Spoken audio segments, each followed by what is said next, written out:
Olá, graça e paz, tudo bem com você? Espero que sim. Estamos nos dirigindo para darmos continuidade ao 47º dia deste grande propósito em orações, 60 dias para recomeçar. Um plano, um propósito de 60 dias projetado para ajudar você a começar, melhor dizendo, recomeçar seu relacionamento com Jesus. Você fará 3 coisas todos os dias: encontrar-se com Jesus através dos evangelhos, ler nas epístolas como os seus seguidores viviam a sua mensagem e aumentará a sua intimidade com Ele através da oração. E hoje eu trago para a leitura o livro de Atos, capítulo 1 e 2, e o livro 1 de Coríntios, capítulo 13 e 14. Mas antes de iniciarmos, faço a mesma recomendação importante. Abra sua Bíblia, tenha em mãos um caderno e uma caneta para fazer as anotações necessárias. Vá para o seu local secreto de oração e adoração, se conecte à palavra e permita que Deus adentre no seu coração e faça a transformação. Para a honra e a glória do Senhor, a minha irmã Fabíola Ribeiro de São Paulo está me ajudando neste grande propósito com a leitura dos livros. Vamos para a leitura no livro de Atos, capítulo 1. Em Atos 1, diz assim: Fiz o primeiro tratado, o Teófilo, acerca de tudo o que Jesus começou, não só a fazer, mas a ensinar, até ao dia em que foi recebido. Em cima, depois de ter dado mandamentos pelo Espírito Santo aos apóstolos que escolhera, aos quais também, depois de ter padecido, se apresentou vivo, com muitas e infalíveis provas, sendo visto por eles por espaço de 40 dias, e falando do que respeita ao reino de Deus. E estando com eles, determinou-lhes que não se ausentassem de Jerusalém, mas que esperassem a promessa do Pai. Que disse ele: De mim ouvistes, porque na verdade João batizou com água, mas vós sereis batizados com o Espírito Santo, não muito depois destes dias. Aqueles, pois, que se haviam reunido, perguntaram-lhe, dizendo: Senhor, restaurarás tu neste tempo o reino de Israel? E disse-lhes: Não vos pertence saber os tempos ou as estações que o Pai estabeleceu pelo seu próprio poder, mas recebereis a virtude do Espírito Santo, que há de vir sobre vós, e ser-me-eis testemunhas, tanto em Jerusalém como em toda a Judéia e Samaria, e até aos confins da terra. E quando dizia isto, vendo-o eles, foi elevado às alturas, e uma nuvem o recebeu, ocultando-o a seus olhos. E estando com os olhos fitos no céu enquanto ele subia, eis que junto deles se puseram 2 varões vestidos de branco, os quais lhes disseram: Varões galileus, por que estáis olhando para o céu? Esse Jesus que dentre vós foi recebido em cima no céu, há de vir assim como para o céu o vistes ir. Então voltaram para Jerusalém, do monte chamado das Oliveiras, o qual está perto de Jerusalém, à distância do caminho de um sábado. E entrando, subiram ao cenáculo, onde habitavam Pedro e Tiago, João e André, Filipe e Tomé, Bartolomeu e Mateus, Tiago, filho de Alfeu, Simão, o zelador, e Judas de Tiago. Todos estes perseveraram unicamente em oração e súplicas com as mulheres, e Maria, mãe de Jesus, e com seus irmãos. E naqueles dias, levantando-se Pedro no meio dos discípulos, ora a multidão junta era de quase 120 pessoas, disse: Varões, irmãos, convinha que se cumprisse a Escritura que o Espírito Santo predisse pela boca de Davi acerca de Judas, que foi o guia daqueles que prenderam a Jesus, porque foi contado conosco e alcançou sorte neste ministério. Ora, este adquiriu um campo com galardão da iniquidade, e precipitando-se, rebentou pelo meio, e todas as suas entranhas se derramaram. E foi notório a todos os que habitam em Jerusalém, de maneira que na sua própria língua esse campo se chama Aceldama, isto é, campo de sangue.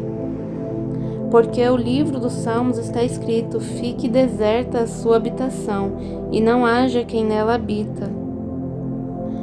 E tome outro o seu bispado. É necessário, pois, que dos varões que conviveram conosco, todo o tempo em que o Senhor Jesus entrou e saiu dentre nós, começando desde o batismo de João até o dia em que dentre nós foi recebido em cima, um deles se faça conosco testemunha da sua ressurreição. E apresentaram 2, José, chamado Barsabás, que tinha por sobrenome o Justo, e Matias. E orando disseram: Tu, Senhor, conhecedor dos corações de todos, mostra qual destes 2 tens escolhido, para que tome parte neste ministério e apostolado, de que Judas se desviou para ir para o seu próprio lugar. E lançando-lhe sorte, saiu a sorte sobre Matias, e por voto comum foi contado com os 11 apóstolos. Amém, e graças a Deus. Leitura no livro de Atos, capítulo 1. No versículo 1 destaco o primeiro tratado. No Evangelho segundo Lucas, temos o relato de tudo que Jesus começou a fazer e a ensinar no poder do Espírito Santo.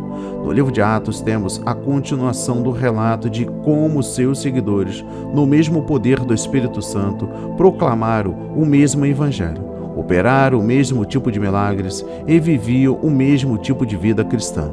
O Espírito Santo reproduzindo a vinda e o ministério de Jesus através da Igreja e a principal ênfase teológica do livro de Atos. Este livro poderia muito bem ser chamado Os Atos do Espírito Santo.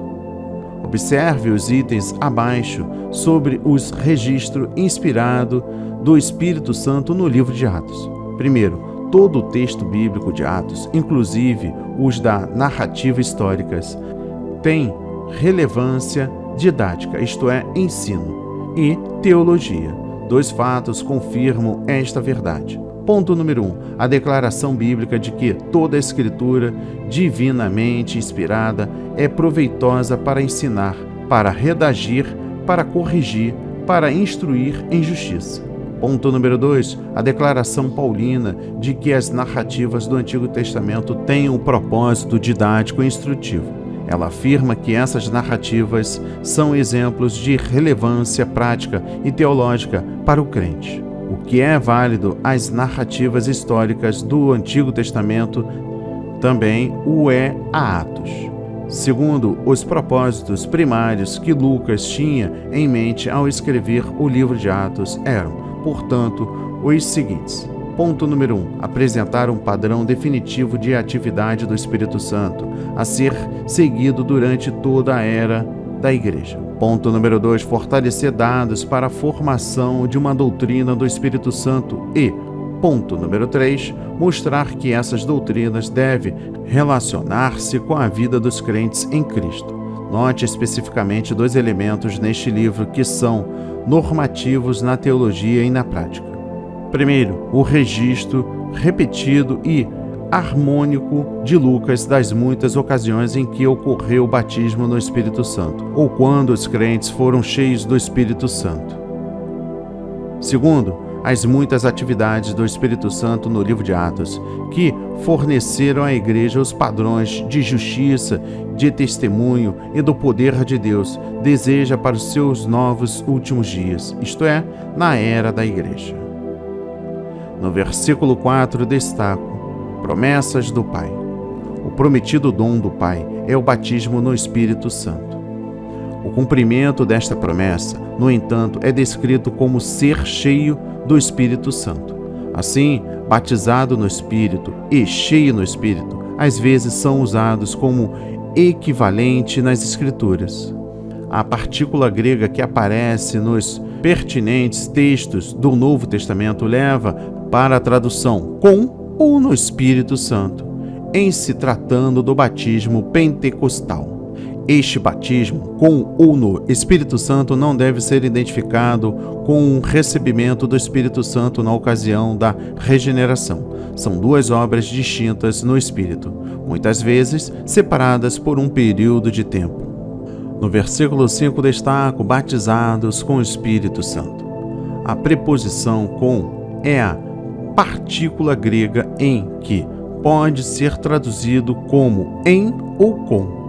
Por isso, muitos preferem a tradução sereis batizado no Espírito Santo. Da mesma forma, batizados com água pode ser traduzido batizados em água. O próprio Jesus é aquele que batiza no Espírito Santo os que nele creem. No versículo 8 destaco: recebereis a virtude. O termo original para virtude é dunamis, que significa poder real, poder em ação. Esse é o verdadeiro versículo-chave do livro de Atos. O propósito principal do batismo no Espírito Santo é o recebimento de poder divino para testemunhar de Cristo, para ganhar os perdidos para Ele e ensinar-lhe a observar tudo quanto Cristo ordenou. Sua fidelidade é que Cristo seja conhecido, amado, honrado, louvado e feito Senhor do povo de Deus. Primeiro, poder, do grego dunamis, significa mais do que a força ou capacidade. Designa aqui principalmente o poder divino em operação, em ação. O batismo no Espírito Santo trará o poder pessoal do Espírito Santo à vista do crente. Segundo, note que neste versículo Lucas não relaciona o batismo no Espírito Santo com a salvação e regeneração da pessoa, mas com o poder celestial no interior do crente, para este testemunhar com grande eficácia. Terceiro, a obra principal do Espírito Santo no testemunho e na proclamação do Evangelho diz respeito à obra salvífica de Cristo, a sua ressurreição e a promessa do batismo no Espírito. Ver a nota seguinte que trata do Espírito dando testemunho e que isso representa em nossa vida pessoal. Continuando ainda no versículo 8, ser-me-eis testemunhas. O batismo no Espírito Santo não somente outorga poder para pregar Jesus como Senhor e Salvador, como também aumenta a eficácia desse testemunho, fortalecido e aprofundado pelo nosso relacionamento com o Pai, o Filho e o Espírito Santo, por termos sido cheios do Espírito. Primeiro, o Espírito Santo revela e torna mais real para nós a presença pessoal de Jesus. Uma comunhão íntima com o próprio Jesus Cristo resultará num desejo cada vez maior da nossa parte de amar, honrar e agradar nosso Salvador. Segundo, o Espírito Santo dá testemunho da justiça e da verdade, as quais glorificam a Cristo, não somente com palavras, mas também no modo de viver e no agir. Daí, quem tem o testemunho do Espírito Santo a respeito da obra redentora de Jesus Cristo manifestará com certeza a semelhança de Cristo, o amor, a verdade e a justiça em sua vida. Terceiro, o batismo no Espírito Santo outorga poder para o crente testemunhar de Cristo e produz nos perdidos a convicção do pecado, da justiça e do juízo. Os efeitos dessa convicção se tornarão evidentes naqueles que proclamam com sinceridade a mensagem da palavra e naqueles que as recebem. Quarto, o batismo no Espírito Santo destina-se àqueles cujos corações pertencem a Deus por terem abandonado seus maus caminhos e é mantido mediante a mesma dedicação sincera a Cristo.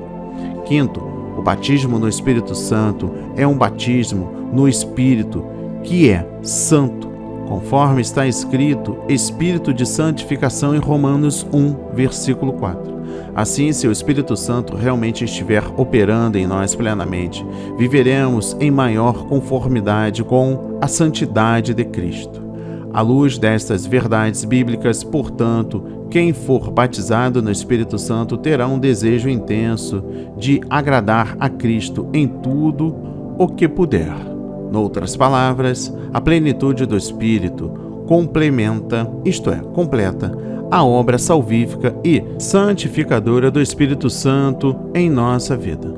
Aqueles que afirmam ter a plenitude do Espírito, mas vivem numa vida contrária ao Espírito de santidade, estão enganados e mentindo.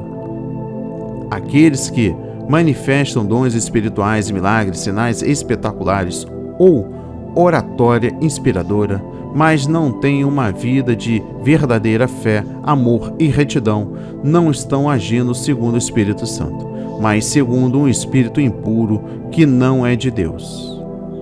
E por fim, o versículo 14. Perseveraram uninamente em oração e súplicas. A experiência do Pentecoste sempre envolve a responsabilidade humana.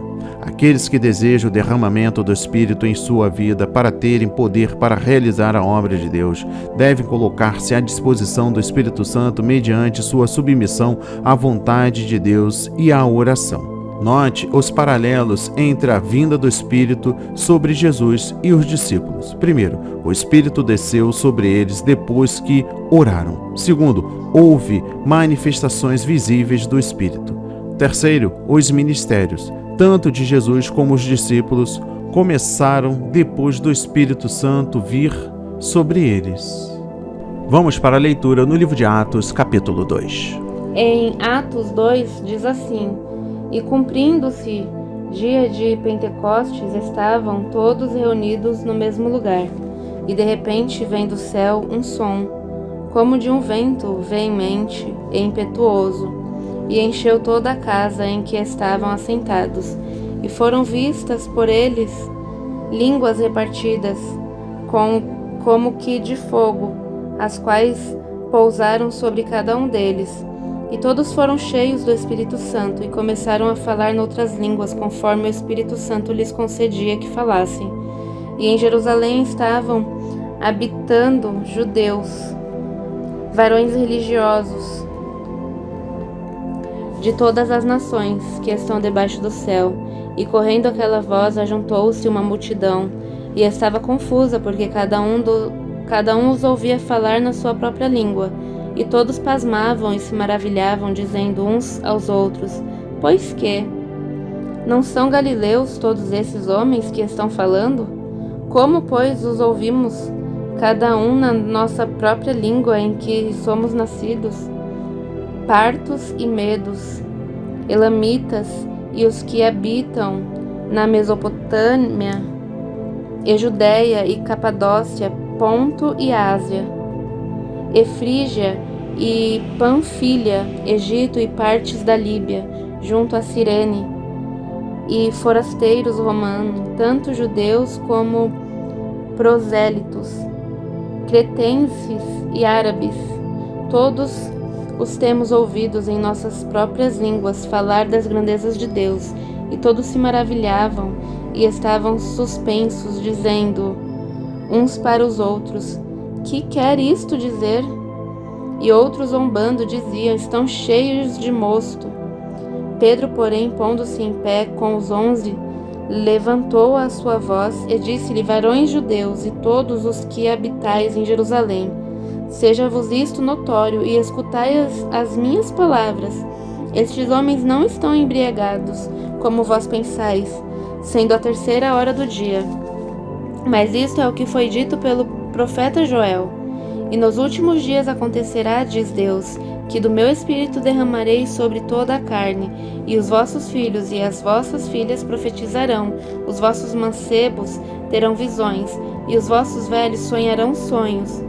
E também do meu Espírito derramarei sobre os meus servos e minhas servas naqueles dias, e profetizarão, e farei aparecer prodígios em cima no céu, e sinais embaixo na terra, sangue, fogo e vapor de fumo. O sol se converterá em trevas, e a lua em sangue, antes de chegar o grande e glorioso dia do Senhor. E acontecerá que todo aquele que invocar o nome do Senhor será salvo. Varões israelitas, escutai essas palavras. A Jesus Nazareno, varão aprovado por Deus entre vós, com maravilhas, prodígios e sinais, que Deus por ele fez no meio de vós, como vós mesmos bem sabeis, a este que vos foi entregue pelo determinado conselho e paciência de Deus, tomando-o vós, o crucificastes e matastes pelas mãos de injustos, ao qual Deus ressuscitou, soltas as ânsias da morte, pois não era possível que fosse retido por ela. Porque ele disse, Davi: sempre via diante de mim o Senhor, porque está à minha direita, para que eu não seja comovido. Por isso se alegrou meu coração, e a minha língua exultou, e ainda a minha carne há de repousar em esperança, pois não deixarás a minha alma no Hades, nem permitirás que o teu santo veja a corrupção. Fizeste-me conhecidos os caminhos da vida, como a tua face me encherás de júbilo. Varões, irmãos, seja-me lícito dizer-vos livremente acerca do patriarca Davi, que ele morreu e foi sepultado, e entre nós está até hoje a sua sepultura. Sendo, pois, ele profeta, e sabendo que Deus lhe havia prometido, com juramento, que do fruto de seus lombos, segundo a carne, levantaria o Cristo para o assentar sobre seu trono. Nesta previsão, disse da ressurreição de Cristo, que a sua alma não foi deixada no Hades, nem a sua carne viu a corrupção. Deus ressuscitou a este Jesus, do que todos nós somos testemunhas, de sorte que, exaltado pela destra de Deus, e tendo recebido do Pai a promessa do Espírito Santo, derramou isto que vós agora verdes e ouves. Porque Davi não subiu aos céus, mas ele próprio disse o Senhor ao meu Senhor: assenta-te à minha direita, até que ponha os teus inimigos por escabelo de teus pés. Saiba, pois, com certeza, toda a casa de Israel, que a esse Jesus, a quem vós crucificastes, Deus o fez Senhor e Cristo. E ouvindo eles isto, compungiram-se em seu coração e perguntaram a Pedro e aos demais apóstolos: que faremos, varões irmãos?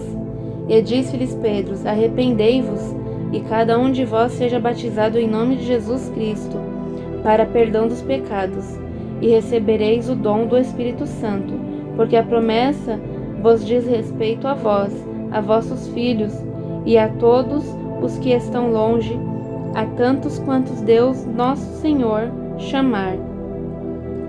E com muitas outras palavras isto testificava e os exortava, dizendo: salvai-vos desta geração perversa. De sorte que foram batizados os que de bom grado receberam a sua palavra.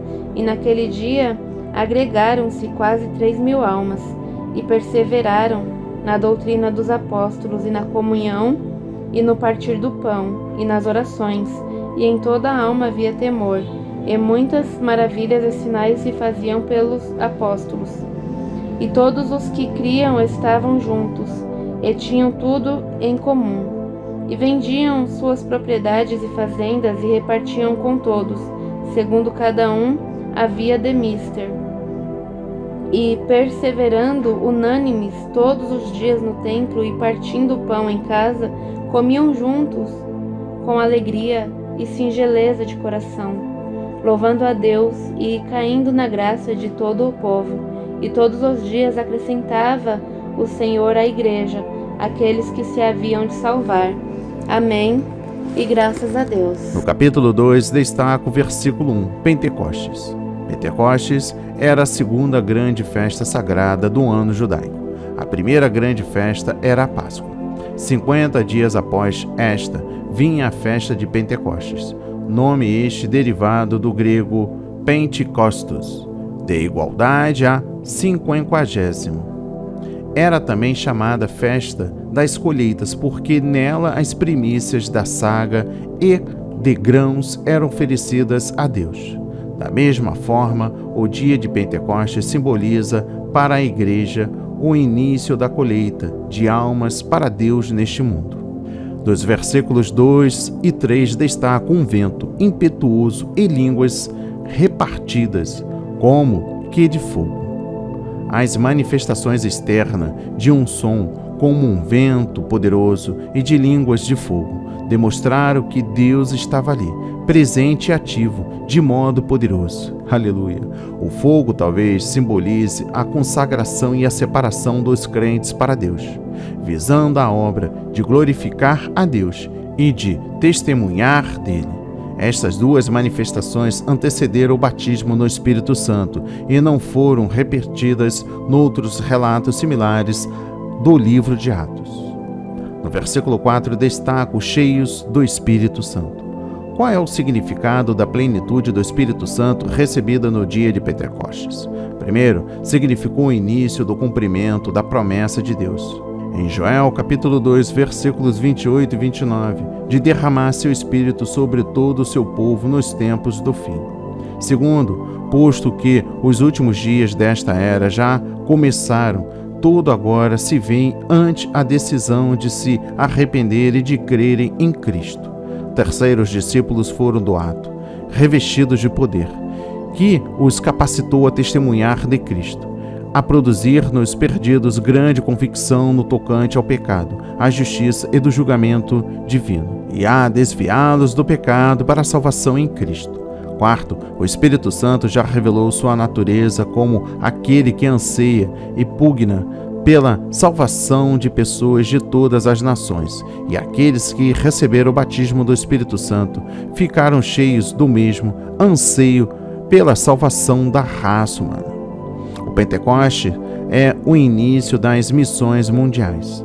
Quinto, os discípulos se tornaram ministros do Espírito. Não somente pregavam Jesus crucificado e ressuscitado, levando outras pessoas ao arrependimento e à fé em Cristo, como também influenciavam essas pessoas a receber o dom do Espírito Santo, que eles mesmos tinham recebido no Pentecostes. Levar outros ao batismo no Espírito Santo é a chave da obra apostólica no Novo Testamento. Sexto, mediante este batismo no Espírito Santo, os seguidores de Cristo tornaram-se continuadores do ministério terreno. Continuaram a fazer e a ensinar no poder do Espírito Santo as mesmas coisas que Jesus começou, não só a fazer, mas a ensinar. Ainda no versículo 4, destaco, começaram a falar em outras línguas. Para um exame do significado do falar em línguas ocorridos no dia de Pentecoste e noutras ocasiões na Igreja do Novo Testamento e da possibilidade de falsas línguas estranhas, temos um estudo mais à frente. No versículo 13, destaco mosto. Mosto, do grego kleokos, normalmente se refere ao suco de uva não fermentado. Aqueles que zombaram dos discípulos talvez hajam empregado este termo, ao invés da palavra mais comum no Novo Testamento, para vinho, onios, porque sabiam que os discípulos de Jesus usavam somente este tipo de vinho doce, não fermentado. Neste caso, sua zombaria teria sido sarcástica. Dos versículos 14 a 40, destaco o discurso de Pedro no dia de Pentecostes. O discurso de Pedro no dia de Pentecostes, juntamente com a sua mensagem, em capítulo 3, versículos 12 a 26, contém um padrão para a proclamação do Evangelho. Primeiro, Jesus é o Senhor e Cristo, crucificado, ressurreto e exaltado. Segundo, estando agora à destra do Pai, Jesus Cristo recebeu autoridade para derramar o Espírito Santo sobre todos os crentes. Terceiro, todos devem colocar sua fé em Jesus como Senhor, arrepender-se dos seus pecados e ser batizados, demonstrando o perdão dos pecados. Quarto, os crentes devem esperar o prometido dom do Espírito Santo ou do batismo nele, uma vez tendo crido e se arrependido. Quinto, aqueles que atendem com fé devem separar-se do mundo e salvar-se dessa geração perversa. Sexto, Jesus Cristo voltará para restaurar completamente o reino de Deus. No versículo 16, destaca o dito pelo profeta Joel. O batismo no Espírito Santo e as manifestações espirituais acompanhantes são cumprimentos do livro do profeta Joel, capítulo 2, versículos 28 e 29. Joel, no século 8 a.C., profetizou um grande derramamento do Espírito Santo sobre todo o povo de Deus. No versículo 17 destaco nos últimos dias.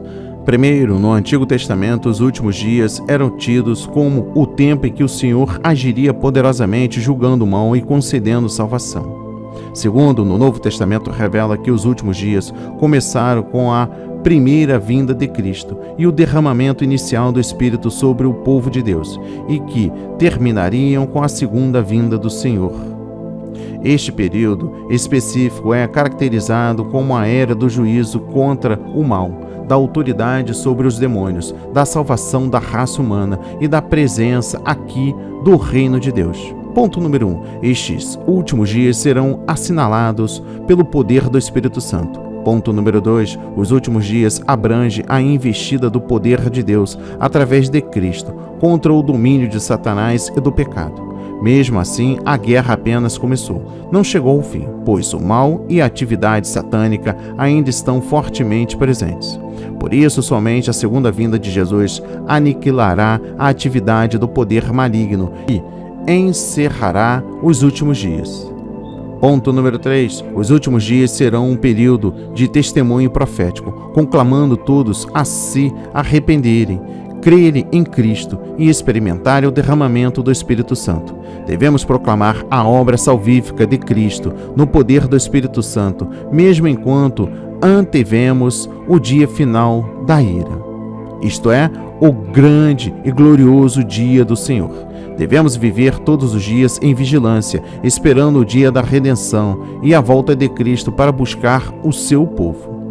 Ponto número 4. Os últimos dias introduzem o reino de Deus com a sua demonstração de pleno poder.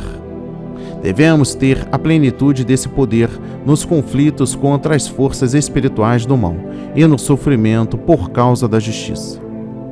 Ainda no versículo 17 destaco: vossos filhos e as vossas filhas profetizarão. Aqui, o falar noutras línguas está relacionado à profecia. Deste modo, falar em línguas é uma forma de profetizar.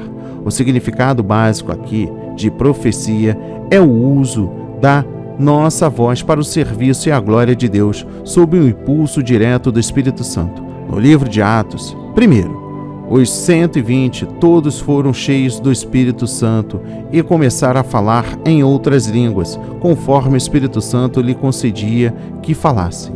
Segundo, o Espírito Santo desceu sobre Cornélio e a sua casa. Todos, entre eles Pedro, os ouviam falar em línguas e magnificar a Deus. E terceiro, os discípulos de Éfeso, quando veio sobre eles o Espírito Santo, e falavam línguas e profetizavam. No versículo 18 destaco: meus servos e minhas servas. Segundo a profecia de Joel, citada por Pedro, o batismo no Espírito Santo é para aqueles que já pertencem ao reino de Deus, isto é, servos de Deus, ou crentes, tanto homens como mulheres salvos, regenerados, pertencentes a Deus. Ainda no versículo 28 destaco: naqueles dias. Pedro, citando Joel, diz que Deus derramará o seu Espírito naqueles dias. O derramamento do Espírito Santo e os sinais sobrenaturais que acompanham não podem ser limitados unicamente ao dia de Pentecostes. O poder e a bênção do Espírito Santo são para todo cristão receber e experimentar no decurso de toda a era da Igreja, que é a totalidade do período de tempo entre a primeira e a segunda vinda de Cristo. No versículo 33 destaco: pela destra de Deus. O derramamento do Espírito Santo por Deus comprova que ele é de fato o Messias exaltado e que agora está à destra de Deus, intercedendo pelos seus representantes na terra. Primeiro, desde o batismo de Jesus até o dia de Pentecostes, o Espírito estava sobre Cristo, isto é, ungido de Deus.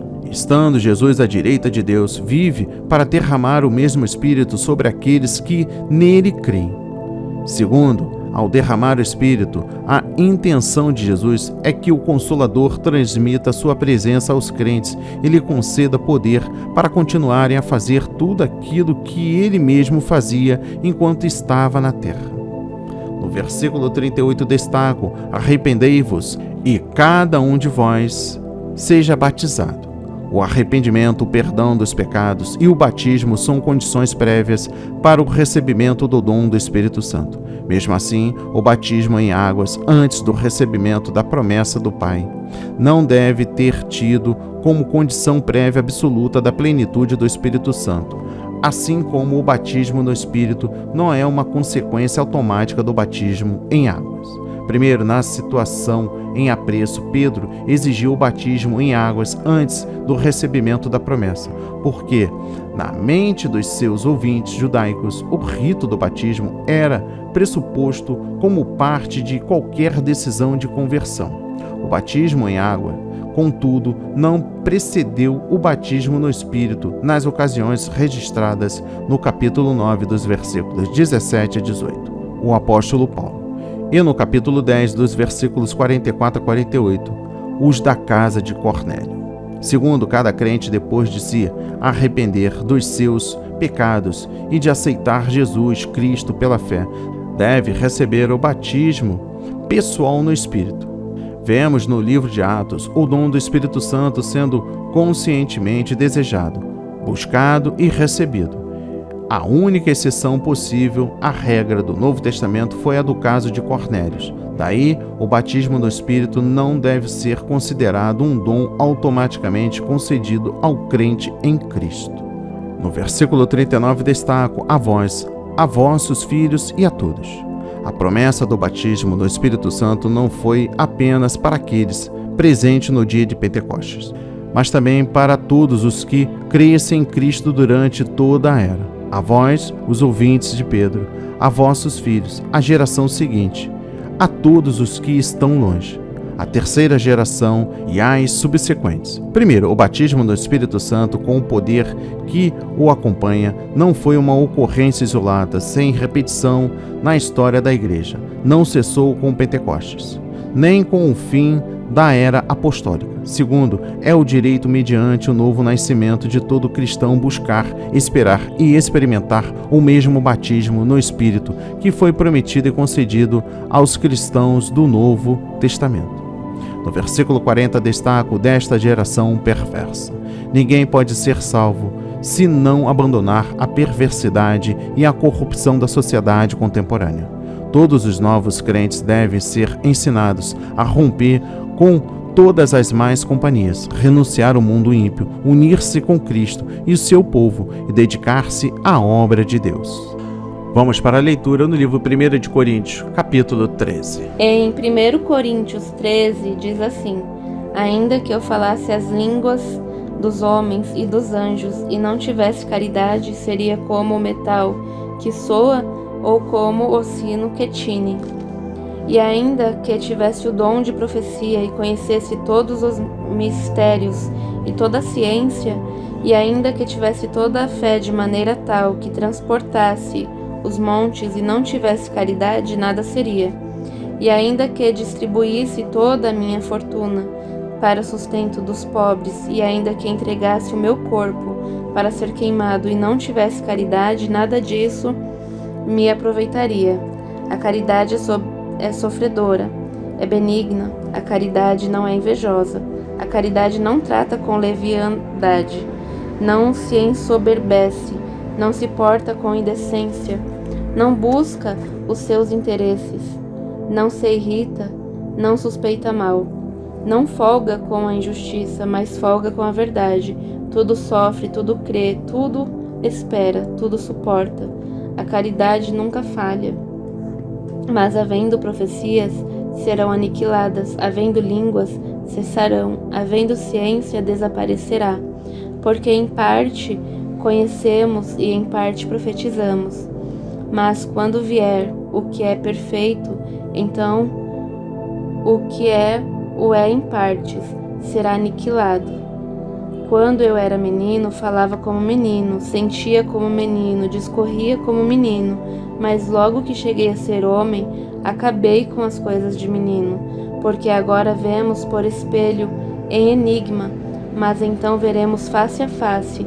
Agora conheço em parte, mas então conhecerei como também sou conhecido.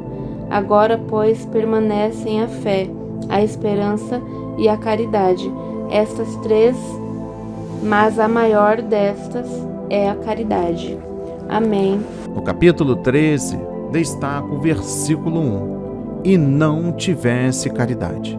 O capítulo 13 é uma continuação do ensino de Paulo sobre os dons espirituais. Ele enfatiza aqui que ter dons espirituais sem amor, caridade e de nada adianta. O caminho ainda mais excelente é o exercício de dons espirituais com amor. O amor sendo o único contexto em que os dons espirituais podem cumprir o propósito de Deus. Deve ser o princípio predominante em todas as manifestações espirituais. Daí, Paulo exortar os coríntios: seguir a caridade e procurai com zelo os dons espirituais. Os crentes devem, com muito zelo, buscar as coisas do Espírito, para que, assim, equipados, possam ajudar, consolar e abençoar o próximo nesse mundo. Nada seria. Preste atenção na mensagem no versículo 2. Há pessoas afeitas à prática religiosa sem qualquer aprovação de Deus. E até é possível de que nem sejam crentes. Por exemplo, pessoas que falam em línguas, profetizam, têm conhecimento ou realizam grandes obras da fé, sem contudo terem amor nem a justiça de Cristo. Esses nada são aos olhos de Deus. Diante de Deus, a sua espiritualidade e profissão de fé são vãs. Esses não têm lugar no reino de Deus. Não somente lhes falta a plenitude do Espírito, como também não tem a sua presença habitando neles. As manifestações espirituais que ocorrem neles não provêm de Deus, mas do outro Espírito. O essencial na autêntica fé cristã é o amor segundo uma ética que não prejudique o próximo e que persevere numa lealdade a Cristo e a sua palavra. A caridade. Preste atenção na mensagem dos versículos 4 a 7. Essa seção descreve o amor divino através de nós como atividade e comportamento, e não apenas como sentimento ou motivação interior. Os vários aspectos do amor neste trecho caracterizam Deus Pai, Filho e Espírito Santo. Sendo assim, todo crente deve esforçar-se para crescer nesse tipo de amor.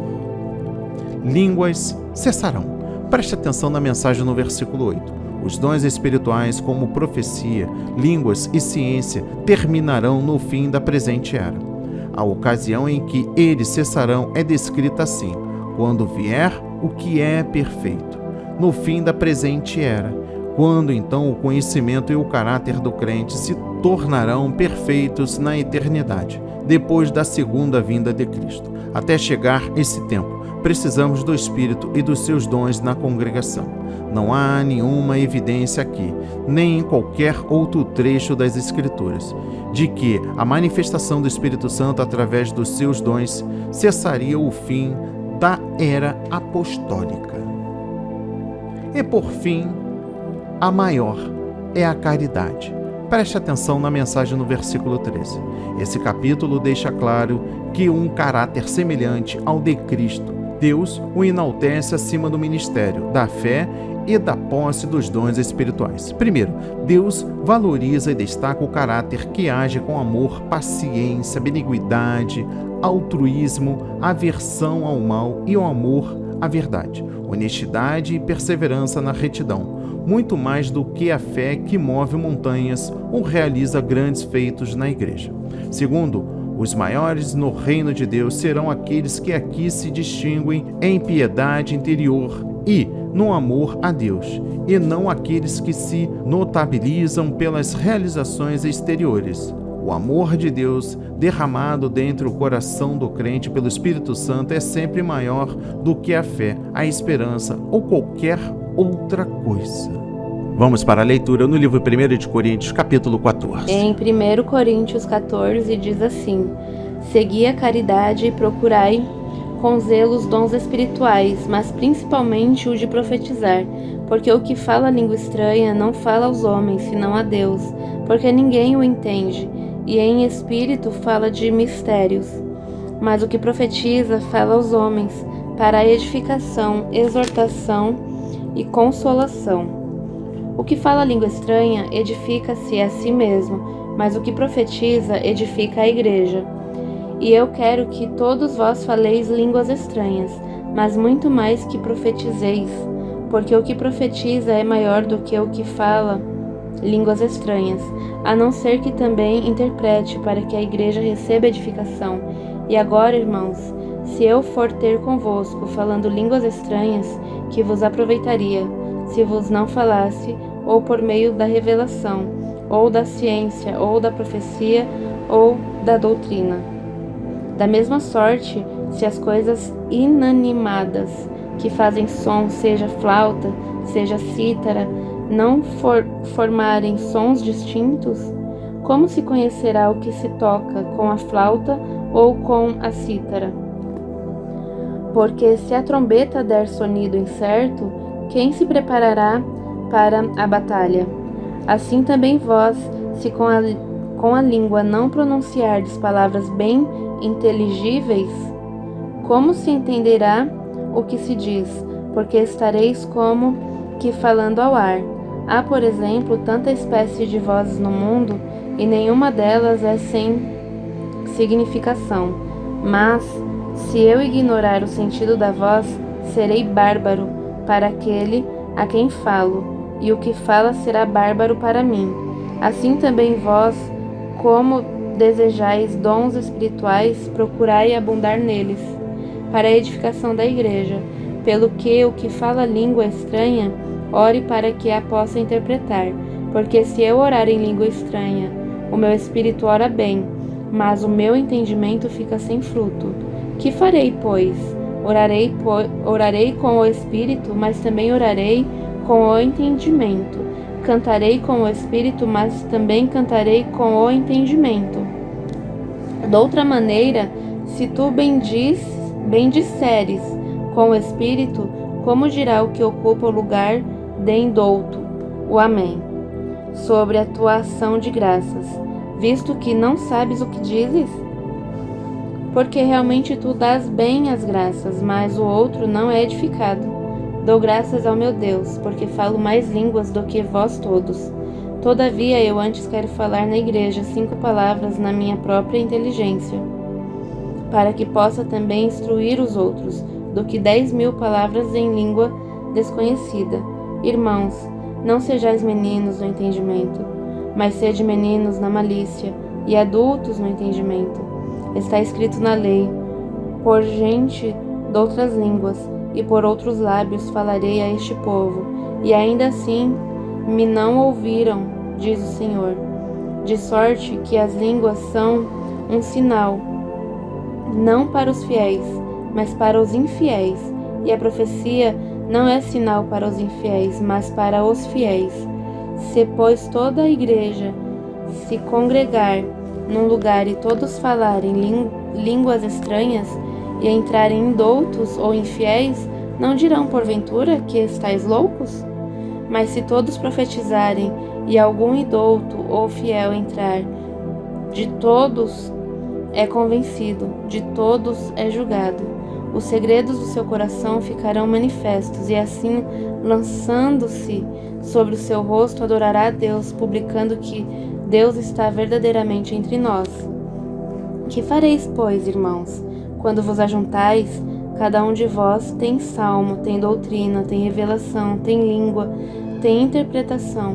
Faça-se tudo para a edificação. E se alguém falar língua estranha, faça-se isso por 2, ou quando muito 3, e por sua vez, e haja intérprete. Mas se não houver intérprete, esteja calado na igreja, e fale consigo mesmo e com Deus, e falem 2 ou 3 profetas, e os outros julguem. Mas se o outro que estiver assentado for revelada alguma coisa, cale-se o primeiro, porque todos podereis profetizar, uns depois dos outros, para que todos aprendam e todos sejam consolados. E os espíritos dos profetas estão sujeitos aos profetas, porque Deus não é Deus de confusão, senão de paz, como em todas as igrejas dos santos. As mulheres estejam caladas nas igrejas, porque lhes não é permitido falar, mas estejam sujeitas, como também ordena a lei. E se querem aprender alguma coisa, interroguem em casa a seus próprios maridos, porque é indecente que as mulheres falem na igreja. Porventura saiu dentre vós a palavra de Deus? Ou veio ela somente para vós? Se alguém cuida ser profeta ou espiritual, reconheça que as coisas que vos escrevo são mandamentos do Senhor. Mas se alguém ignora isto, que ignore. Portanto, irmãos, procurai com zelo profetizar, e não proibais falar línguas, mas faça-se tudo decentemente e com ordem. Amém, e graças a Deus. No capítulo 14, versículo 1, procurai com zelo os dons espirituais. Os crentes têm amor genuíno pelos que também pertencem ao corpo de Cristo. Devem buscar os dons espirituais a fim de poderem ajudar, consolar, encorajar e fortalecer os necessitados. Não deve esperar passivamente que Deus lhe conceda os dons do Espírito Santo. Deve, pelo contrário, com zelo desejar e buscar com oração esses dons, principalmente os que são próprios para encorajar, consolar e edificar. O que fala a língua. Preste atenção na mensagem no versículo 2. Os coríntios exageravam a importância do dom de línguas no culto público, e isso em detrimento dos outros dons. Além disso, usavam esse dom na igreja sem interpretação. Paulo procura corrigir esse abuso ao ressaltar que as línguas sem interpretação no culto público de nada aproveitam. Segue-se um esboço desse capítulo. Primeiro, a profecia edifica a igreja, mais do que as línguas sem interpretação. Segundo, a profecia e as línguas com interpretação têm igual importância na igreja.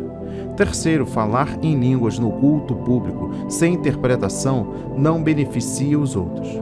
Quarto, os que falam ou oram em línguas na igreja devem orar pedindo o dom da interpretação para assim edificarem a igreja. Quinto, na vida pessoal de Paulo, falar com Deus em língua é um meio importante de adoração e de crescimento espiritual. Sexto, a profecia é mais útil do que as línguas sem interpretação, visto que a profecia leva à convicção de pecado e à consciência da presença de Deus. Sétimo, falar em línguas e o profetizar devem ser regulados a fim de que não prevaleça a ordem na igreja. Ainda no versículo 2, não fala aos homens senão a Deus. Há basicamente duas maneiras de entender esse versículo. Primeiro, alguns entendem que ele mostra que a finalidade principal das línguas, quer na igreja, quer em particular, é falar primeiramente com Deus e não aos homens. Quando as línguas são dirigidas a Deus, envolvem a comunicação com Ele mediante o Espírito Santo e podem tomar a forma de oração, de louvor, de cântico, de invocação de bênçãos e de ação de graças. O que se fala em línguas são um mistério, isto é, coisas incompreensíveis a quem falam aos ouvintes. A interpretação da expressão vocal em línguas permite à congregação participar dessa manifestação de adoração dirigida pelo Espírito e, assim, ela poderá dizer amém à oração ou louvor inspirado pelo Espírito. Segundo, por outro lado, é possível que a declaração de Paulo queira dizer que somente Deus compreende uma expressão em línguas, a não ser que seja interpretada. O sentido seria que as línguas, quando interpretadas, são dirigidas aos homens.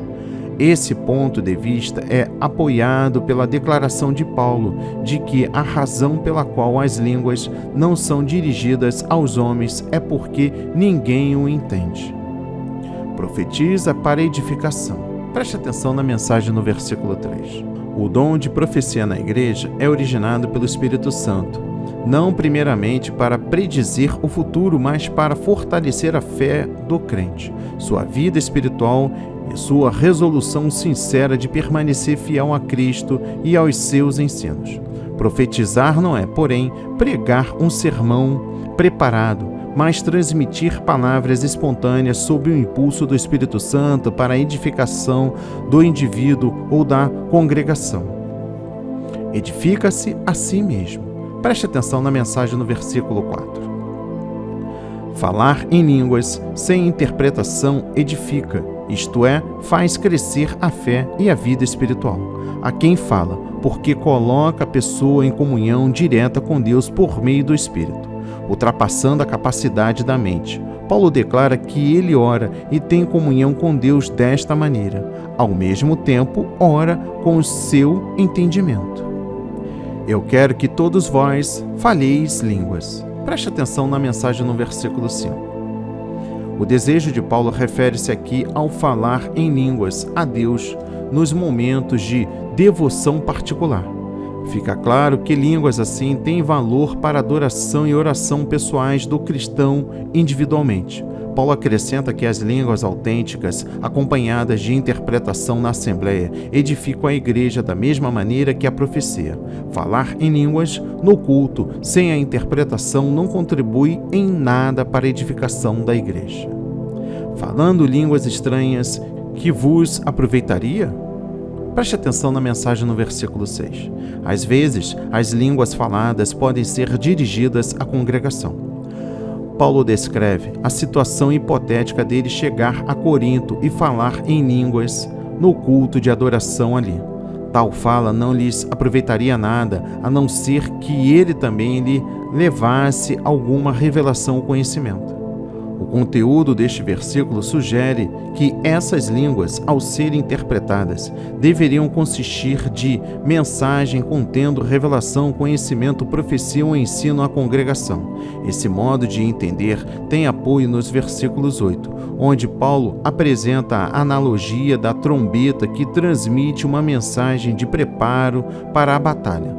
Noutras palavras, falar em línguas com interpretação pode resultar numa mensagem ao povo de Deus de preparo para a guerra espiritual contra Satanás, contra o pecado e as coisas ímpias do mundo, onde pode nos conclamar ao preparo para a volta iminente de Cristo.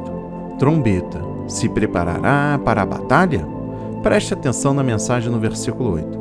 Falar em línguas na congregação é semelhante à música, isto é, quem fala em línguas deve produzir sons de fáceis identificação.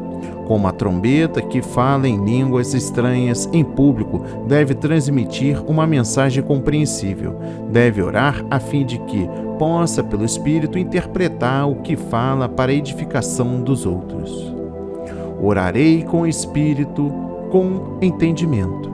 Preste atenção na mensagem no versículo 15. Paulo refere-se à sua própria experiência, quando, ao falar em línguas dirigidas a Deus. Oro com Espírito significa orar em línguas sob o impulso do Espírito Santo. O espírito do crente ora à medida que o Espírito Santo o capacita a falar. Paulo fala aqui do uso pessoal de línguas dirigidas a Deus. Paulo usava as línguas não somente para orar, mas também para cantar, para louvar e para dar graças a Deus. Orar com entendimento significa orar e louvar a Deus através da nossa própria mente, numa língua aprendida, mas também sob o impulso do Espírito. Falo mais línguas. Preste atenção na mensagem no versículo 18.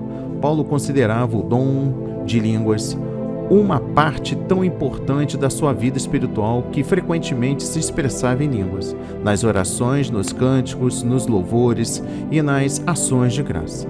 Ele fala com reverência e gratidão a Deus e respeito dessa forma de manifestação do Espírito Santo. Alguns interpretam este versículo afirmando que Paulo falava mais em línguas aprendidas do que os coríntios. Essa interpretação é incorreta, porque a palavra mais, do grego malon, não é um adjetivo modificando o substantivo línguas, mas um advérbio de intensidade modificando o verbo falar.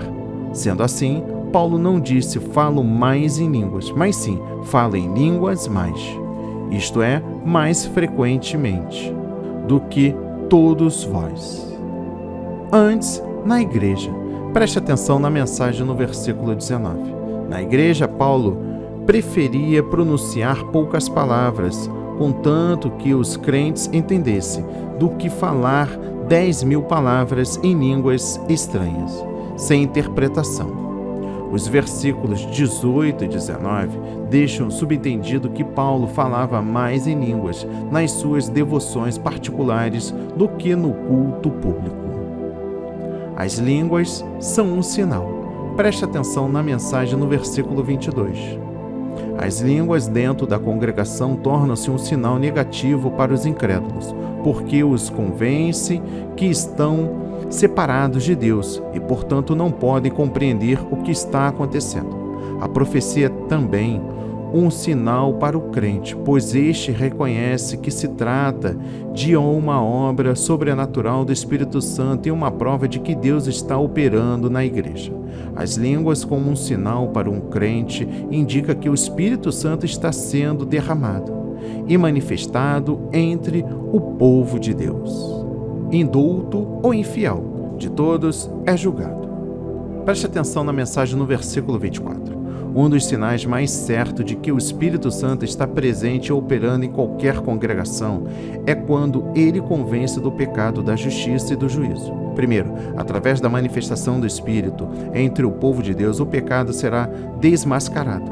Haverá um chamado ao arrependimento e os pecadores ficarão convencidos dos seus pecados. Onde não há desmascaramento da justiça, convicção do pecado e chamada ao arrependimento, o Espírito Santo certamente não está operando segundo o padrão bíblico. Segundo, não há um dom especial da revelação na leitura do pensamento, para descobrir pecado no coração de alguém.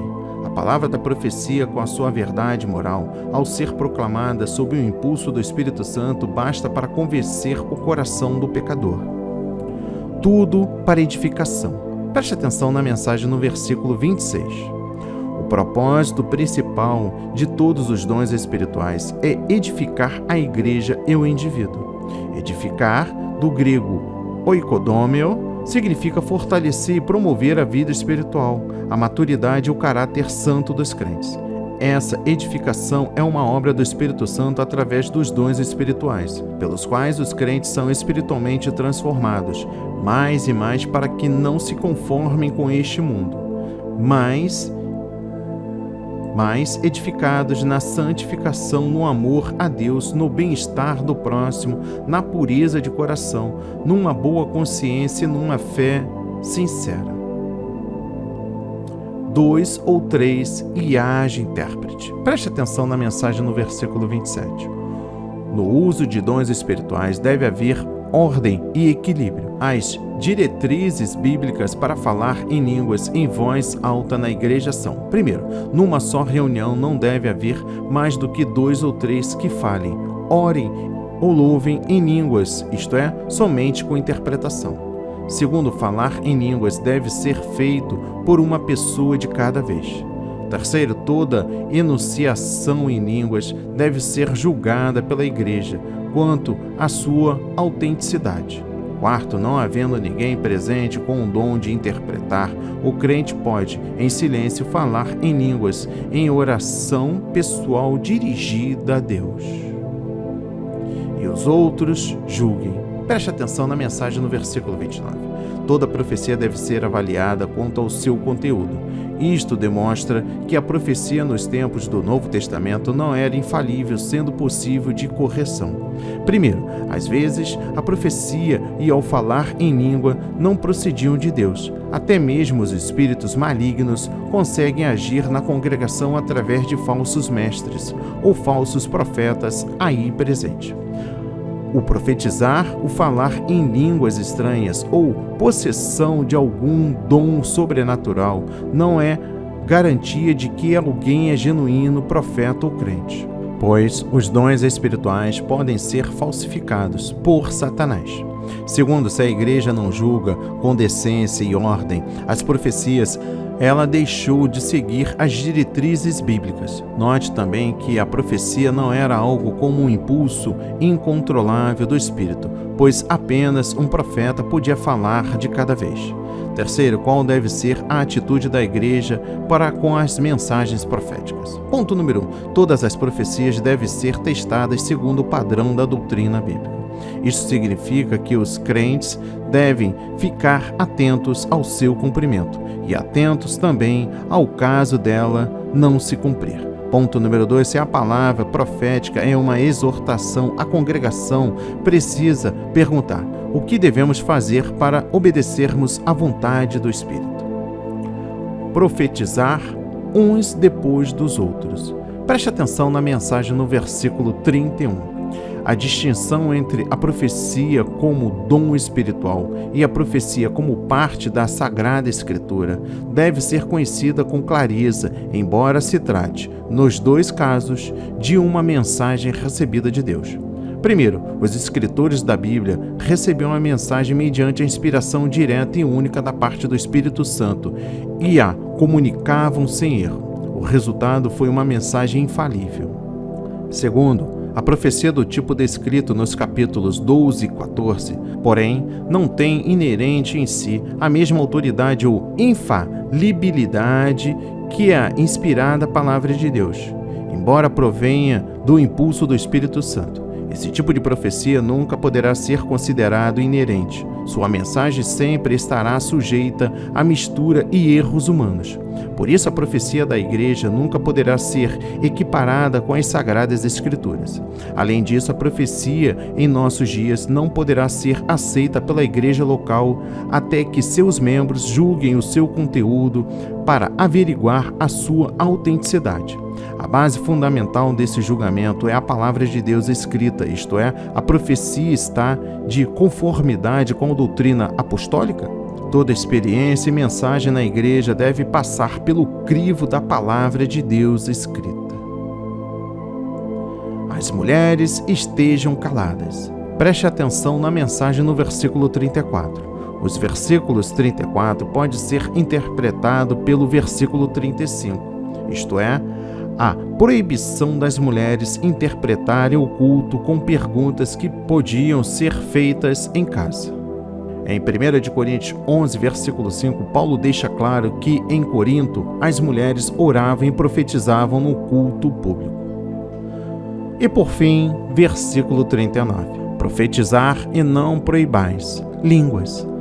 Preste atenção na mensagem. Esse duplo preceito encerra o ensino bíblico sobre a profecia e as línguas. Se os coríntios não reconhecem que os ensinos de Paulo são mandamentos do Senhor, provam que não são profetas, nem povo de Deus. As igrejas atuais que afirmam seguir a palavra de Deus, mas que proíbem o falar em línguas e não desejam com zelo que seus membros profetizem, devem verificar como estão aplicando a si os versículos 37 e 38. Que a palavra de hoje toque o seu coração, transforme a sua vida para a honra e a glória do Senhor.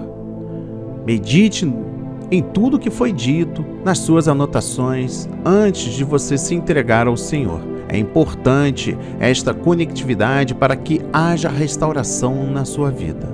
Assim seja, assim diz o Senhor. Amém e graças a Deus. Pai amado, bendito Pai celestial, Pai de todas as nações, e não deixes que sejamos tentados, mas livra-nos do mal.